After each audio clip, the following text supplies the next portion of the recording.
Bom, como diz a Nina, né, se a gente pega no dicionário, né, para a gente começar a pensar, né, antes da equipe do cuidado em saúde, então a gente vai ver que cuidado deriva do latim, de cogitare, que significa várias coisas, né, imaginar, meditar, julgar, supor, tratar, aplicar atenção, refletir, prevenir, ter vários significados. De uma maneira geral, envolve uma atitude prática frente a algum problema, né, a partir de uma interação entre dois ou mais sujeitos, visando um alívio, que pode ser uma dor, um agravo, um sofrimento, manejo de uma superação também de uma necessidade e resolução de uma dificuldade, no caso da amamentação, né, pode ser uma dificuldade, pode ser um mal-estar, pode ser uma dor, né, uma lesão que a mulher esteja vivendo, uma situação difícil, né, mediado por saberes específicos, intervenções e procedimentos tecnicamente orientados, visando um bom êxito. Muito simples, né, gente, a definição. Não é bem assim, né? Na verdade, a gente sabe muito bem que a natureza, né, é muito complexa de trabalho. Desde o Méry, os grandes, né, mestres, pensadores da saúde coletiva, que trouxeram a questão e toda a discussão, né, da gente em relação ao nosso modelo biomédico para a construção de um modelo psicossocial, isso já está na roda faz bastante tempo, né? Com Gastão Wagner, Luiz Cicilline, né? Ricardo Aires, enfim. Então, a gente sabe como é difícil integrar, né? Como é difícil integrar os nossos saberes técnicos, a nossa assistência, que traz, cada profissional traz a sua, cada profissional traz o seu pensamento, a sua escola, não é? A sua técnica, a sua especialidade, com o seu conhecimento, muitas vezes até um olhar um pouco pragmático, né? Porque a gente realmente precisa acertar, a gente tem protocolos, cada especialidade tem a sua, a gente tem o ganho de peso do bebê, a gente tem as curvas, a gente tem o protocolo da linguinha, não é, gente? A gente nem vamos entrar nesse assunto, pelo amor de Deus, mas, né? Mas tá aí na moda, né? E a gente sabe que tem uma dupla natureza, porque a gente não está só numa esfera técnica. A gente também tem uma esfera intersubjetiva, onde nós precisamos garantir também que esse sujeito seja visto dentro das suas reais necessidades, né? Onde ele está inserido, inclusive, na família que ele está inserido, nas condições que ele tem. Muitas vezes, para que a gente tenha sucesso, a gente precisa de vários profissionais. Mas eu não tenho um SUS, por exemplo, às vezes. E aí, como é que eu vou fazer? Ou, ao contrário, as equipes hoje estão muito grandes, né, também, por outro lado, de aleitamento, a gente vai discutir isso também. Mas é importante que esse sujeito tenha autonomia, que ele também seja visto e tenha significação desse valor, né, que ele traz. Essa ânsia que ele tem também no tratamento. O que esse sujeito espera? O que essa mãe, que esse bebê, essa família precisam realmente? Né? Será que a gente consegue olhar para isso? Isso vai depender aí do nosso esforço, né? A gente vai ter que pensar tanto nos procedimentos, nas nossas decisões, como eu falei, técnicas apoiadas no nosso saber, né?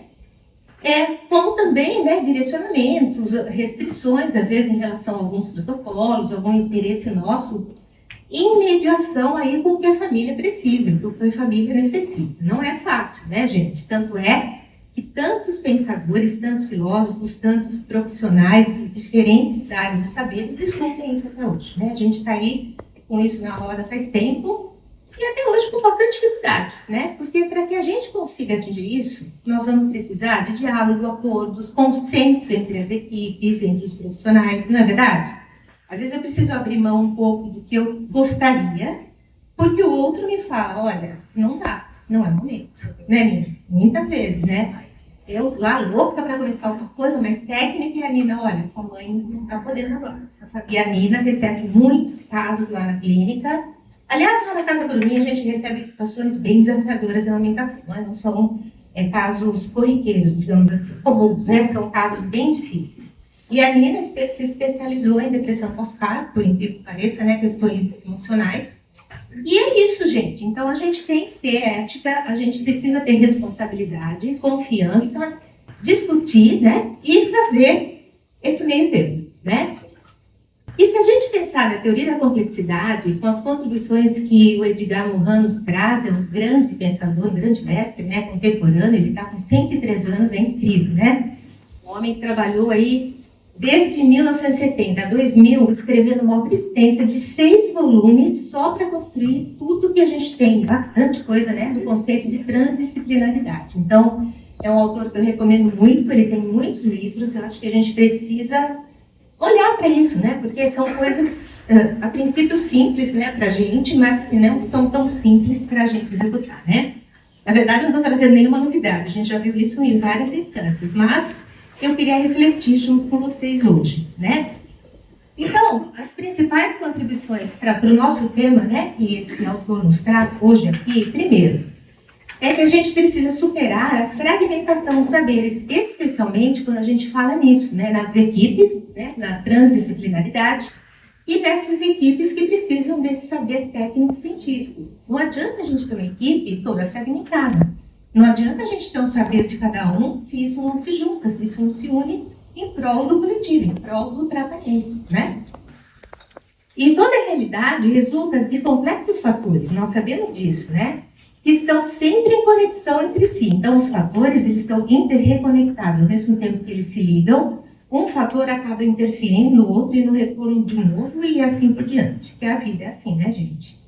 Assim fosse, né, gente, nossos colegas fomos, já sabemos muito bem, se fosse só a gente olhar a linguinha e falar isso é assim ou não, seria maravilhoso. Mas não é assim, né? Então, acho que no campo da medicina, nada é assim. Sempre tem outras variáveis, é muito complexo, né? E a gente precisa lembrar disso. Então, a ciência precisa se adequar a essa natureza complexa da realidade, não o contrário, né? E outro pensamento, né, que ele traz, outra contribuição importante, é que a realidade humana não é linear, ela é bipolar. E é bem isso, né? A gente não tem realmente nunca a condição de ser só mental, né, ou ser só movido pelas nossas emoções, pelos nossos desejos, a gente precisa equilibrar. Ele fala, Mohan fala muito nisso, né, no sapiens e no demis que tem dentro de cada um de nós, né? E que a gente precisa equilibrar essas energias, dar mais espaço para o sapiens e menos para o demis em relação à questão ética, quando a gente está pensando no trabalho, né? Tá? E aí a gente tem várias formas de equipe, né? Equipe multi, equipe inter. E aí, qual tipo de equipe que vocês acham que a gente tem mais? Lembrando que a equipe multi é aquela famosa equipe onde está todo mundo na sua sala, né? Atendendo, cada um com o seu saber, cada um com o seu diagnóstico, né? E o paciente vai, então, indo para os especialistas, né? A equipe inter, ela já é uma equipe que busca um diálogo, uma integração, uma construção, né? Faz um esforço para construir junto, mas ainda no modelo, cada um dentro do seu, né? E a equipe trans é aquela equipe que realmente traz uma interação maior entre as disciplinas, né? Onde o diálogo, a cooperação, o intuito de ter a equipe como uma unidade, né? Uma unidade junto, pensando da mesma forma e agindo em prol de um objetivo comum, acontece mais. Então, um esforço coletivo para uma aprendizagem e ação de um exercício democrático na tomada dessas decisões.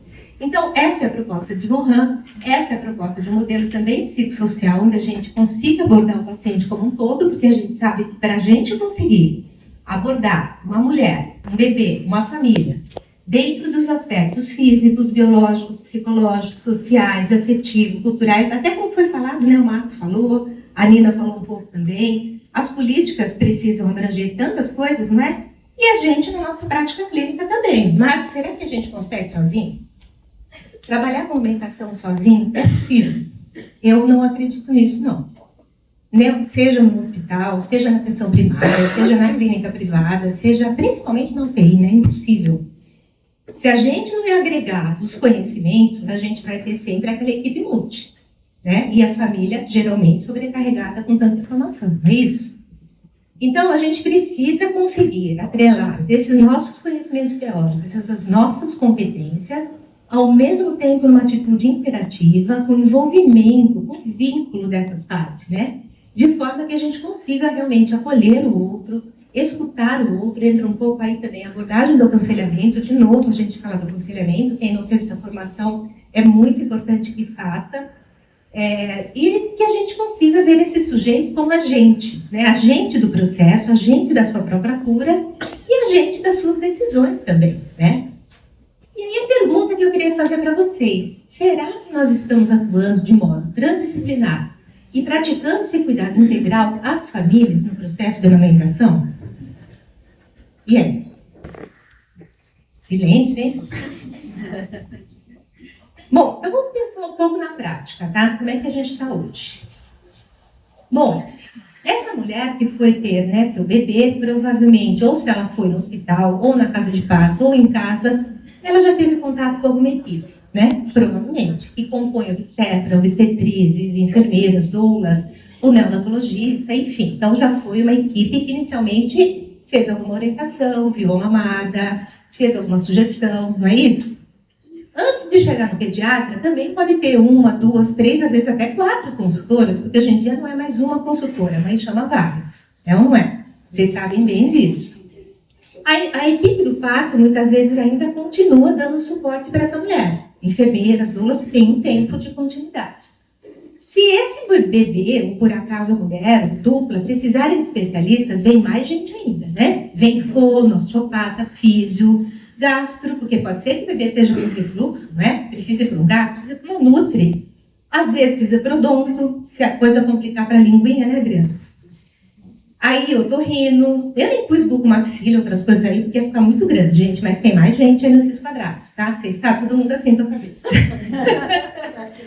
Pode ser que a gente precise ter de um psiquiatra, porque essas mulheres estão numa fase também difícil, né, gente? E às vezes a coisa também é emocional, né? Às vezes o problema, o agravo, começa com uma mulher que está num puerpério complicado, né? E aí nós temos também hoje outro profissional que é o consultor de sono, que entra muito na parada também, dando opinião, inclusive na amamentação. Se esta mulher, se este bebê, se esta família tiver uma rede de apoio inefetiva, né? Ou seja, uma rede que realmente apoia, que consiga acolher seus problemas, seus anseios, sua dificuldade nesse momento, evitando julgar, né? Acolhendo essa mulher, ela vai ser massacrada, né? Porque depois de tanta coisa, e ainda a pressão social do marketing abusivo, redes sociais, né? Às vezes grupos de apoio que infelizmente não são efetivos, porque hoje em dia, não sei se vocês têm acompanhado, mas tem uns grupos de mulheres, sem mediador, sem nada, grupos de mulheres, né? Que as mulheres encontraram na ginástica, as mulheres encontraram na sala do obstetra, montaram um grupo. E eu já tive pacientes, nossa, já tivemos ainda lá no Curumim, e o grupo era assim, ai, olha, gente, uma fotinha, eu tirei 20 ml hoje, olha como eu estou bem de produção. Ou seja, grupo de competição de aleitamento. Ah, meu bebê está tomando tanto, ah, meu bebê engordou 50 gramas por dia de vocês. Ou seja, se eu estou com algum problema, esse tipo de grupo vai ser um horror, né? Não vai ser um grupo de apoio.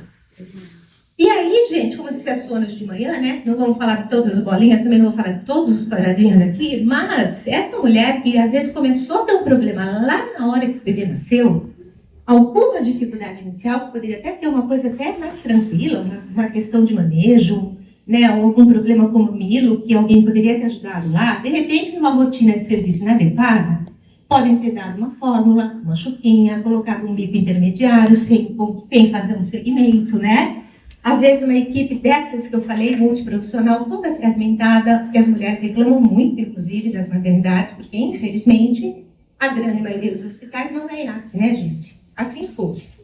A gente também precisa pensar na rede privada, a gente também precisa ter outras redes de sustentação para essa aumentação, né?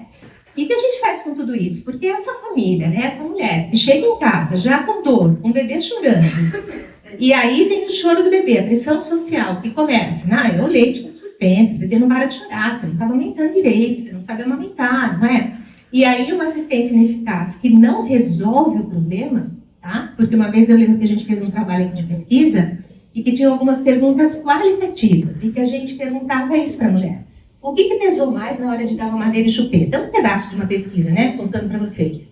E elas falavam isso, porque às vezes eu vou no posto de saúde e não resolve. Eu chego em casa, minha mãe pressiona, tem que resolver, porque meu marido trabalha, eu moro com outras pessoas. E, gente, vocês já viram o bebê chorando a noite inteira? Alguém tem que resolver. Se o médico não resolve, o posto não resolve, ninguém resolve, quem resolve é a avó, dá uma mamadeira e pronto, acabou, porque no dia seguinte todo mundo tem que trabalhar, né? Bom, eu vou ter, então, uma mulher desempoderada, fragilizada, insegura e também muito mexida, né, com essa questão da autossuficiência dela em cuidar dessa cria. Vocês sabem que uma mulher que não consegue amamentar, isso já é um pé para ela entrar numa depressão, num problema emocional maior, porque faz parte da natureza, né? Quem pariu cuida da sua cria, e não cuidar de delegar para outras pessoas darem mamadeira, não amamentar, principalmente no começo, é muito difícil, né, gente? E essa mulher, muitas vezes, recebe, não é que ela não recebe orientação, ela recebe, só que são muitas informações contraditórias, né? Isso, gente, vai levar os mâmicos, que muitas vezes a gente não consegue nem trabalhar de volta, porque já foi tanto palpite, tanta opinião, tanta coisa que já fizeram, que fica difícil, né? E será que essas mulheres realmente estão sendo ouvidas? Porque vai na consultora, a consultora fala uma coisa, você vai na fono, a fono fala outra.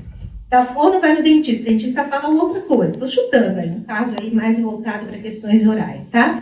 E aí volta, essa mulher contrata outra consultora que fala outra coisa. Se essa equipe não conversar, se a gente não fizer um plano, né, de trabalho, vai sobrar para essa mulher, né? E aí essa dissociação também gera um sentimento de desagregação muito grande, não é só para a mulher, para a equipe também. Porque no fim você vê que você não está conseguindo resolver. Aquela família não volta, procura outro profissional, outra equipe, não é assim? E geralmente a atenção muito focada também para o problema, né, gente? Porque, infelizmente, parece que a gente está tendo um retrocesso, por isso que eu queria ouvir depois vocês. Como é que está no serviço de vocês, como é que está na demanda de vocês? Porque a impressão que eu tenho é que tem coisas aí que eu trouxe, né, que a gente já está na roda, como eu falei, desde os anos 2000, e que a gente parece que está perdendo, né? Então a gente precisa discutir sobre isso. Muitos profissionais, segmento inefetivo, muita orientação, pouca escuta, baixa resolutividade, né? Isso leva a práticas inadequadas. Ou desmame, ou uso de mamadeira, fórmula, chupeta, enfim.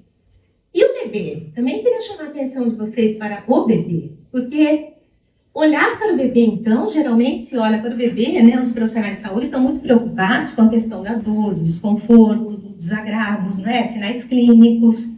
Mas alguém já olhou para o bebê como um sujeito?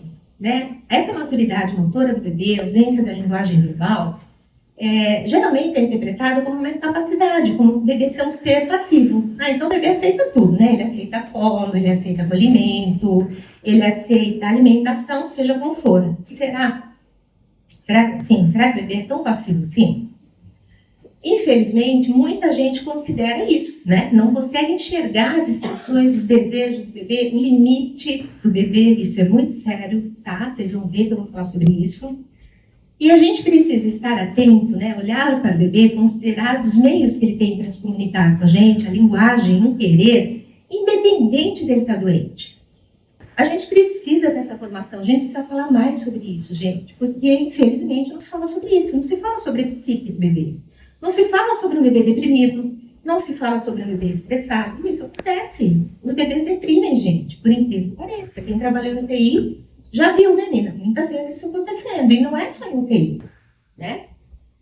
Então, vamos pensar numa situação desafiadora. Eu não falei que ia falar alguma coisa de fome? A gente sempre fala, né? Vamos pensar num caso ali que um bebê está com baixo de peso, seja porque não aprendeu a mamar direito, seja porque tem uma questão específica mesmo, orofacial. Enfim, isso não importa. O que importa é que a gente vai ter que trabalhar com o aumento da produção. Essa mulher vai ter que aprender a extrair o leite para poder aumentar a produção, para poder usar o leite materno, para não dar fórmula de cara. Mas a gente vai precisar de uma complementação. Vamos pensar no caso assim, vai precisar. Não vai ter jeito, nós vamos ter que abordar tudo isso. Lembrando que nós estamos trabalhando com uma mulher no período de fragilidade, né? Porque o puerpério é um período de fragilidade. Essa mulher está com grandes alterações hormonais, acabou de parir, a família muito cansada, com privação de sono, se adaptando àquele bebê, àquela nova fase, não é? E o bebê, né? Um bebê que está agitado, chorando, com fome o tempo todo, é uma pressão constante, né? Não sei se vocês sabem, mas aqueles decibéis do choro do bebê, e o choro do bebê é uma das questões que mais mobiliza o ser humano. Vocês sabiam disso? Acho que ninguém aguenta um bebê chorando muito tempo, né? A gente fica fora de si, né? E aí, gente, olha só, no hospital, ela teve uma orientação do copinho. Saiu de alta, a equipe, seja lá qual for, chegou em casa e falou, não, o copinho é muito difícil, pede muito leite, vamos dar colher? Ah, tá bom, vamos dar colher. Mas tem vários tipos de colher, tem umas colheres aí que são dosadoras. Tem uma outra colher que é super falada, tá na internet, né? Ah, mas a mulher viu, alguém que comentou com ela, que tem uma seringa de alimentação. Talvez seja melhor a seringa, porque é mais fácil de dar. Sim, mas ela foi no pediatra e o pediatra falou que não, que relactação é melhor. Mas também não fez isso com essa família na prática. Aí, o que a gente faz? Vai para o Google, né? Vai para o Google e vê que relactação pode ser feita com uma sonda e uma seringa, pode ser feito com algum instrumento, né? Algum adaptador que eu possa comprar, tem vários tipos, vários preços. E aí, gente? Você sabe que você tem que dar um complemento, é só isso que você sabe. 3 vezes ao dia, tirar o leite e você faz o quê?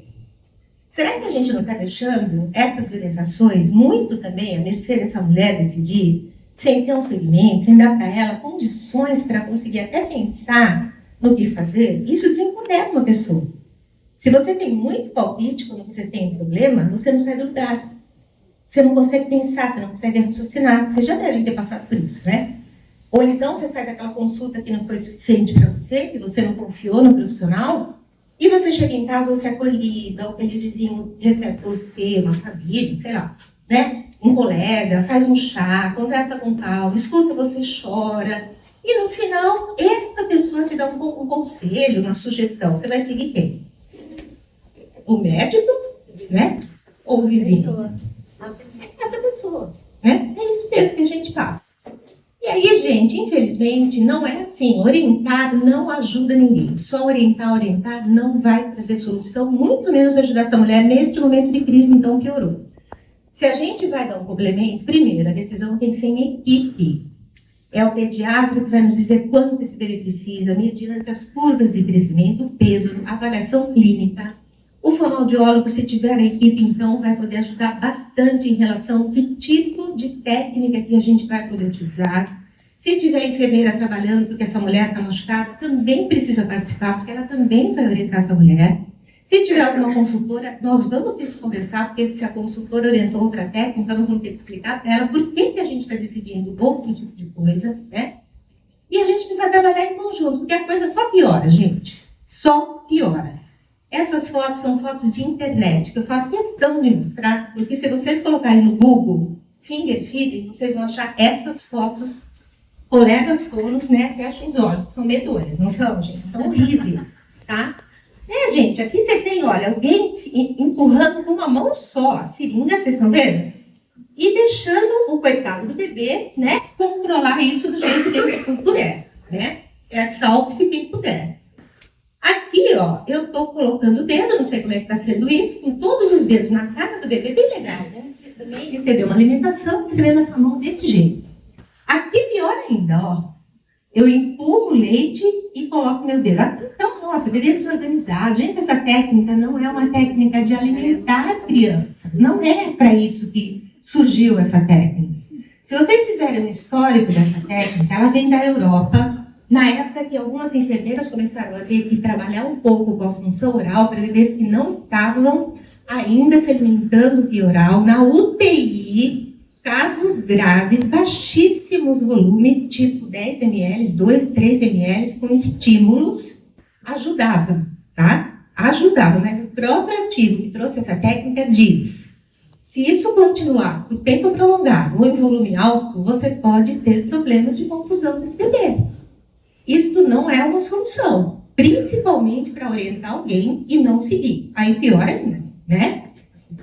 Então, a gente não deve usar essas técnicas assim como rotina. Isso também vai trazer confusão, isso também pode desmamar um bebê. Eu acho muito interessante porque as pessoas falam 1000 coisas, orientam vários copinhos, várias colheres, os volumes vão aumentando, porque a mulher está sozinha em casa. Aí um belo dia alguém fala, procura uma fono. Não, uma fono especializada vai resolver. O bebê tem 2 meses, ele chega nessa técnica, não é? Vocês estão vendo? A gente bate uma farinha mágica de confusão. Então, eu tenho atendido, gente, bebê normal, bebê que não passou em UTI, bebê que não ficou internado, recebendo 120 ml via finger feeding. Não, depois eu vou passar o microfone para vocês. Já, tá acabando, tá? Então, gente, isso aí é atrogenia pura, tá? Quer ver um bebê desmamar, quer ver um bebê entrar em padrão de disfunção oral, é fazer isso com esse bebê. Vocês vão ter bastante exemplo. E tem mais. Quem deve trabalhar com estímulos orais, caso haja algum problema orofacial, é o fonoaudiólogo. Tá? Estou trabalhando aqui hoje, não como pesquisadora, né? Também estou falando um pouco da nossa área. Aqui bom. E aí, gente, eu queria chamar a atenção para vocês, não poderia deixar de falar do estresse tóxico, porque também ninguém fala sobre isso. E esse bebê que fica chorando, recebendo esse tipo de alimentação, irritado, bravo, né? O estresse tóxico, ele ocorre quando o bebê passa por uma situação atípica ou muito estressante de forma constante, repetitiva e sem algum cuidador que o apoie, que o acolha, né? Às vezes é necessário, né, gente? A gente sabe que em internação prolongada o bebê passa por situações ruins. Mas depois ele recebe um colo, imediatamente alguém acalma, conversa, vai ser uma memória ruim, vai, mas vai passar, né? O problema é quando ele não é atendido, se negligencia, né, as suas necessidades. E para o recém-nascido, a fome, o bebê está com fome, e eu não consigo atendê-lo, e ele fica chorando, ou ele fica estressado, e ninguém olha para ele, isso se acontece repetidamente, a alimentação pode ser vinculada a uma situação muito ruim. Isso vai trazer desafios depois. A gente pode estar prejudicando esse bebê pro resto da vida. Isso é muito sério, tá? Eu vou ter uma ativação excessiva, prolongada de sistemas de resposta ao estresse no nosso corpo, que lida como se fosse uma ameaça. Vocês sabem que quando a gente está sob estresse, a gente não fica com aquela frequência cardíaca aumentada, respiração ofegante, não é? Aumenta o nível da adrenalina, cortisol, fica naquele estado de alerta que parece que eu estou pronta para um ataque. É mais ou menos isso. Agora, imagina o bebê, toda vez que ele vai ser alimentado, de 3 em 3 horas, ele ouve um negócio desse. Tá? Então, gente, o período crítico dos primeiros 1000 dias, né? Quando o bebê percebe que algo vai dar muito errado, que algo vai ser ruim, a primeira coisa é disparar no choro. E a gente vê isso. Às vezes a gente vê bebês que vão chegando perto do peito, pronto, ele já está irritado, não é? Ele já começa a chorar, está irritado, às vezes ele chega a perder peso, e depois que tudo isso acontece, ele vai para outra coisa. Ele vai para uma apatia, tipo assim, não consigo mais, não sei mais como lidar com isso. E aí a coisa está muito grave, né? Ele pode até perder sinapses cerebrais, tá? Então, gente, a gente tem que ter um controle, porque se esse estresse ficar crônico, na vida adulta, isso pode, inclusive, trazer agravos para a saúde mesmo, até psíquica, né? Enfim, e aí, não poderia deixar de falar que a gente tem também visto, né, muitos bebês com aversão oral. Dentro desse quadro desse estresse, uma das questões é o bebê desenvolver aversão oral, tá? Que é uma sensibilidade exagerada, toques, estímulos na região oral que interferem na alimentação. Então, é aquele bebê que, geralmente, a gente vê isso muito claramente, bebês que ficaram muito tempo em internação prolongada, né? Os prematuros, ficaram entubados, os bebês que passam por uma UTI, seja lá por quê, muita manipulação, muito exame, muitos momentos desagradáveis, o bebê fica mesmo, a gente precisa fazer um trabalho depois. Isso é esperado, né? Só que hoje em dia, gente, a gente já está vendo crianças que nunca foram para o hospital, que tiveram uma equipe de parto maravilhosa, ou que nasceram em casa de parto, partos incríveis. E aí o bebê aparece com a gente com 2 meses com aversão oral. Gente, eu nunca tinha visto isso como eu tenho visto agora com 30 anos de experiência. Está cada vez piorando e cada vez mais graves esses bebês, né? Nós estamos patologizando crianças normais, gente, que isso, tá? E aí vem recusa a alimentação, o bebê parece que está com fome, ele tenta pegar, ele chora, ele se arqueia para trás. Esse arquear para trás é muito comum. Aí vem a interpretação, não é refluxo. Ah, não, é tolerância a leite de vaca. Aí começa a mulher a fazer, né? Não é? Minha menina tá indo aqui. Dieta, aí vai para nutri, aí vai para o gasto. É isso, gente. É isso que está acontecendo, tá? Então, gente, nesses casos vai ser necessário encaminhamento mais para frente, né? Se essa situação realmente ficar assim, porque não vai ser possível. A gente vai ter que fazer um trabalho de reabilitação com essa criança. Que é o que nós estamos fazendo hoje. Bebezinhos, gente. Então, eu queria passar o microfone para vocês, eu quero ouvir vocês. Eu acho que a gente está, assim, num momento difícil, né? Com tudo isso. E para evitar isso, a gente precisa trabalhar no modelo psicossocial de cuidado. A gente precisa retomar as equipes transdisciplinares, a gente precisa retomar a discussão, trazer para a família informações verdadeiras de forma, assim, confiáveis, né? Porque hoje é tanta informação, né, gente? Você coloca no Google, tá tudo aí. É isso que eu falei, a mulher decide, ela fica sozinha decidindo o que fazer. Num caso assim, não dá, né?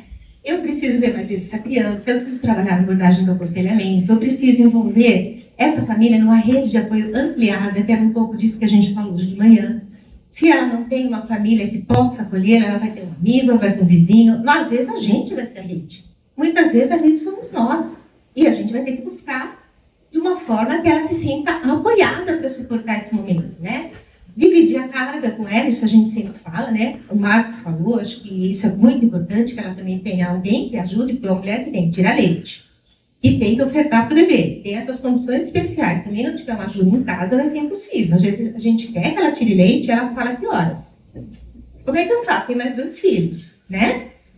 E aí, a gente precisa trabalhar de uma forma integral, de uma mulher, de uma forma também que envolva esses outros fatores, né? Então, essa rede pode ser uma família ampliada, pode ser grupos da comunidade, mas grupos sérios, né? Eu acho que uma atriz está aí também, a gente tem essa expectativa que também tem uma oportunidade de a gente refletir sobre isso, né? Não é qualquer grupo, né?